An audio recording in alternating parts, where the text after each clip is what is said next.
everyone, welcome to Premium Learnings. My name is Neha and in this lesson we are going to talk about function calls in Stack. So let's begin.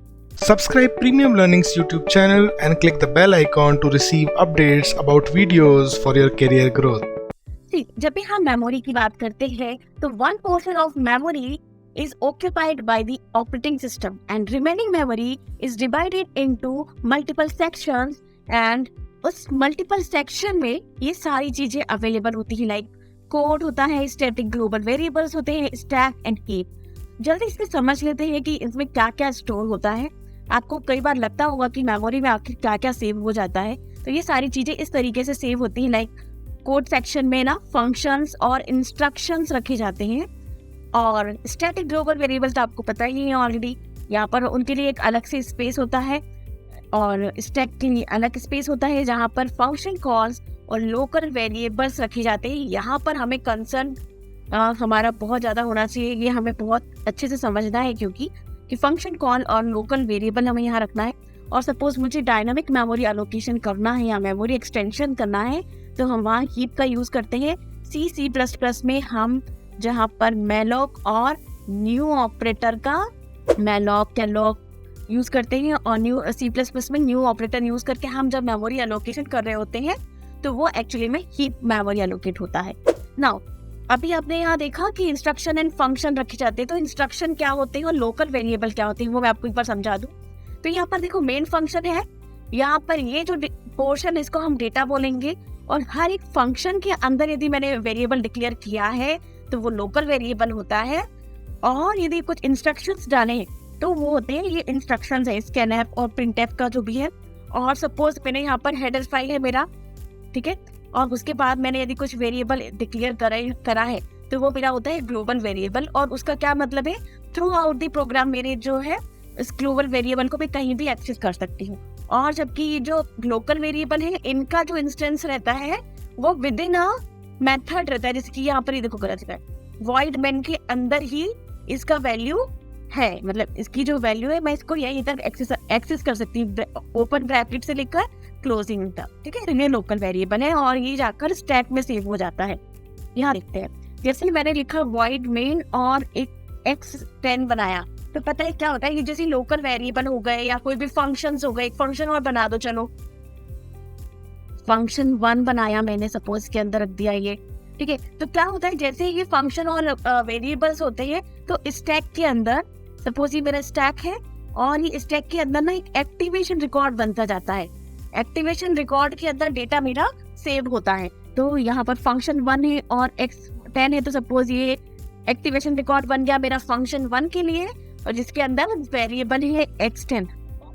और होते तो मैं और भी variable लिख सकती थी, इंटीजर y, इंटीजर z, तो जो भी होता मैं जितने भी वेरिएबल लेती तो इस स्टैक फ्रेम के अंदर मैं उसको डिक्लेयर कर देती। तो आई थिंक ये क्लियर हुआ होगा कि स्टैक क्या करता है, फंक्शन को कॉल करता है और जो वेरिएबल्स है, ठीक है, उनको कॉल करता है। और जैसे ही इनका यूज हो जाता है तो और जैसे ही मैं एंडिंग ब्रैकेट पे आती हूँ तो ये चीजें डिलीट भी होती जाती है। मतलब यहाँ पर कुछ स्टोर नहीं रहता है परमानेंटली, यदि एग्जीक्यूशन हो गया तो वो डिलीट भी होता है और मेरा स्टैक एम्प्टी हो जाता है। एक सिनेरियो है, ये है फैक्टोरियल का प्रोग्राम। फैक्टोरियल से तो सबको समझ में आता होगा। जैसे मान लो मैंने 4 का फैक्टोरियल निकालना है तो क्या होता है 4 × 3 × 2 × 1 इस तरीके से, और ये आंसर कितना हो जाएगा 24। तो सिमिलरली स्टैक में क्या होता है, सपोज मैंने स्टैक में डिक्लेयर करना है तो सबसे पहले जो प्रोग्राम का एग्जीक्यूशन होता है वो मेन फंक्शन से स्टार्ट होता है। मेन फंक्शन कहाँ जाएगा, सबसे पहले इंटीजर नम, देखो एक एक्टिवेशन रिकॉर्ड बनेगा नंबर 4 के लिए, नम के लिए, और इसको वैल्यू मैंने दे दी है यहाँ पर 4, ठीक है। तो यहाँ पर 4 आ गई, ये एक एक्टिवेशन रिकॉर्ड या स्टैक फ्रेम बन गया जहाँ पर डेटा सेव हो गया। नाउ ये कॉल करेगा एक फंक्शन को जिसके अंदर हमने एक पैरामीटर पास किया है नम, और ये जाएगा हमारा कहाँ पर, इसके पास। ये यहाँ पर मैंने इसको डिक्लेयर कर दिया है इस वाले फंक्शन को।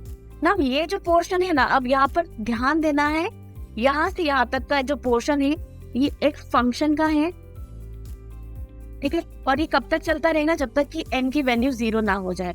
तो क्या होगा, नम 4 के बाद एक नम 4 में वैल्यू क्या आ जाएगी, 4 × फैक्टोरियल 3। ये कैसे आई है देखते हैं। यहाँ पर 4 वैल्यू है नंबर की n की वैल्यू 4 दिया, फैक्टोरियल का वैल्यू कितना हो गया 4 माइनस 1 3। अब फैक्टोरियल 3 का वैल्यू तो मुझे पता नहीं है, तो मुझे और फिर फंक्शन में जाना पड़ेगा, तो मुझे फैक्टोरियल 3 का वैल्यू पता चलेगा, ऐसे नंबर 4 का 2 का पता चलेगा, 1 का पता चलेगा, और ये कब तक चलती रहेगी 0 तक चलती रहेगी, ये मेरा लूप जो है, ठीक है। और ये जो फ्रेम्स एक्टिवेशन रिकॉर्ड जो मेरा जनरेट हो रहा था, इसको हम क्या बोल देंगे, ये डेटा पुश होता गया हमारा। नाउ अब देखो यहाँ से मैं आपको कैलकुलेट करना, एक्चुअली मेरा मेन मोटिव आपको ये फैक्टोरियल समझाना नहीं है, मेरा मतलब है कि आपको स्टैक समझ में आना चाहिए कि स्टैक में यदि फंक्शन रिकॉर्ड होता जाता है तो वो कैसे सेव होता है, एक के बाद दूसरा ऐसे सेव हो जाएगा इस फैशन में, और जिसका आंसर मिलता जाएगा वो फ्रेम कैसे डिलीट होती जाएगी। नाउ नंबर 0 है यहाँ पर, तो जैसे ही 0 आएगा तो वो क्या करेगा, रिटर्न 1 कर देगा, तो मतलब इसका जो वैल्यू है अभी मेरे पास कितना आएगा 1 आएगा, और जो मुझे यहाँ पर मिल जाएगा, देखो यहाँ पर, और वो स्पेस क्लियर हो जाएगी, खाली हो जाएगी, क्योंकि उसका काम हो चुका है ना। मेरे पास इसकी वैल्यू तो 1 आ गई है, तो 1 into 1 क्या हो गया 1, और जैसे ही मुझे इसका वैल्यू मिलेगा ये रिकॉर्ड मेरा क्या हो जाएगा, डिलीट हो जाएगा। नाउ 1 into 2 कितना होगा, ऑफ कोर्स मेरे पास ऑलरेडी उस फंक्शन है, ये जो प्रीवियस फंक्शन था इसने मुझे वैल्यू 1 दी थी, तो वो मैं यहाँ पर डालूंगी इसको, तो 2 into 1 2 हो जाएगा, और ये रिकॉर्ड डिलीट हो जाएगा। नाउ इस फंक्शन से मुझे वैल्यू मिला था फैक्टोरियल 2 का 2, तो 3 into 2 कितना होता है 6, और यहाँ पर आएगा 6, और ये वाला जो रिकॉर्ड है वो डिलीट हो जाएगा, जिसको हम क्या बोलते हैं पॉप। ओके, नाउ यहाँ पर 6 का जो वैल्यू आया था, तो 4 into 6 हो जाएगा, तो कितना मिल जाएगा मुझे 24 मिल जाएगा, और ये रिकॉर्ड डिलीट हो जाएगा। नाउ नंबर 4, ये जो है मेरा मेन मेथड है, ठीक है, मेन मेथड है, तो यहाँ पर जो सी आउट है, यहाँ पर क्या आ गया मेरा 24 फैक्टोरियल की वैल्यू, और सारा जो डेटा है वो क्लियर हो जाएगा, और मेरा जो स्टैक है वो खाली हो जाएगा एकदम। तो आपको यहाँ पर चीजें समझ में आई होंगी। क्या आया होगा कि जब भी हम कोई भी फंक्शन डिक्लेयर करते हैं या वेरिएबल डिक्लेयर करते हैं स्टैक में, तो यहाँ पर एक एक्टिवेशन रिकॉर्ड जनरेट होता है या फ्रेम जनरेट होती है, स्टैक फ्रेम, और वहाँ डेटा जाकर सेव हो जाता है। जैसे कि यहाँ पर फर्स्ट पे मेन फंक्शन कॉल हुआ है, और इसके अंदर वेरिएबल कौन सा है, नंबर वेरिएबल है, और फंक्शन फिर क्या कॉल होगा, फैक्टोरियल फंक्शन कॉल होगा, फैक्टोरियल फंक्शन कॉल हो गया, ठीक है। फैक्टोरियल फंक्शन के अंदर क्या वेरिएबल है, n वेरिएबल, और जितने वेरिएबल्स हो सकते हैं हम सब लगा देंगे। अब ये जो फंक्शन है ना, ये अपने आप को बार बार कॉल कर रहा है, तो अलग अलग एक्टिवेशन रिकॉर्ड जनरेट होते जाएंगे। जैसे ही रिकॉर्ड से मुझे डेटा मिलता जाएगा तो रिकॉर्ड भी क्लियर होते जाएंगे, डिलीट होते जाएंगे, और जैसे सपोज मुझे फैक्टोरियल का नंबर मिल गया 24, तो ये पास कर देगा मेरे मेन फंक्शन को 24 को, और जैसे ही मेरा ये कर्ली ब्रैकेट क्लोज होगा तो मेरा सारा स्टैक क्या हो जाएगा, एम्प्टी हो जाएगा, और यहाँ वेरिएबल मुझे 24 आउटपुट मिल जाएगा। तो आई थिंक आपको ये समझ में आया होगा कि फंक्शन रिकॉल या फिर फंक्शन कॉल जो होता है स्टैक के थ्रू वो कैसे होता है। And if you really like my video, please do like, comment and subscribe. Thank you for watching Prenup Learnings. See you in next videos.